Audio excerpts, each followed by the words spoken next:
Depuis 1989, Francis Corpato parcourt la planète pour y enregistrer des chants d'enfants transmis par tradition orale. Professeur émérite de la Faculté d'éducation de l'Université de Sherbrooke, il est un spécialiste de la didactique de la musique. Mais à travers ses voix d'enfants, c'est un tout autre univers musical qu'il veut faire connaître. On ne sait pas toujours que nous sommes un petit pourcentage de personnes qui utilisons les notes de musique. La majorité du monde, de l'univers musical, n'utilise pas ces notes-là ou d'autres choses. C'est toujours de transmission orale.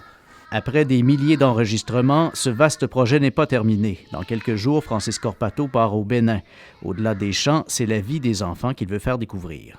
Pourquoi des gens font de la musique?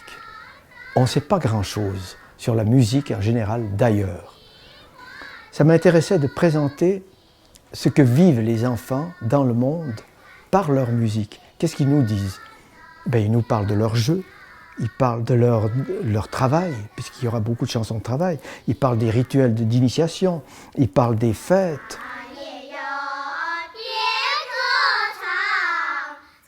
Dans des pays où la technologie, par exemple, n'est pas aussi avancée, technologie de communication, eh bien, l'expression des patrimoines est encore très forte.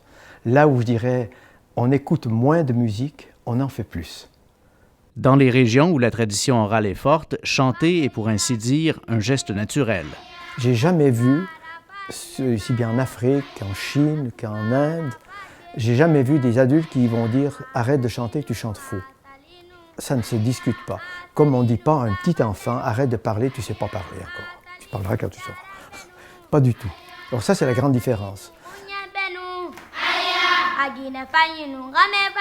Les chants traditionnels ont souvent une fonction. Par exemple, ils rythment le travail. Des garçons ou des filles, surtout des filles, vont piler avec le pilon des herbes, des légumes, des choses comme ça.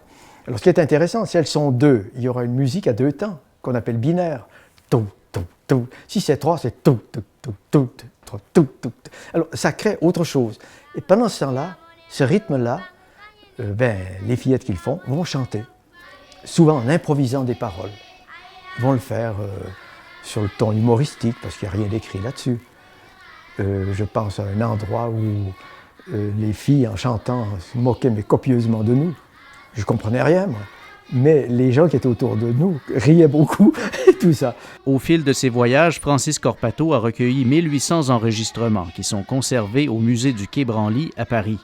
Un chantier aussi vaste n'aurait pas été possible sans le soutien qu'il a reçu de ses collègues de l'université. Durant les 17 ans que j'ai fait ça à l'université, c'est des collègues qui ont cru à la valeur de cette démarche-là, à l'originalité aussi de cette démarche-là.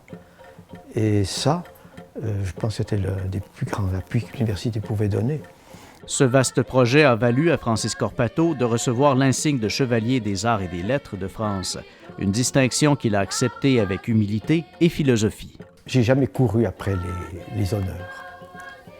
Non, vraiment, je peux le dire sincèrement et sans fausse modestie, je n'ai pas couru après les honneurs, mais je cours après le bonheur, ça oui.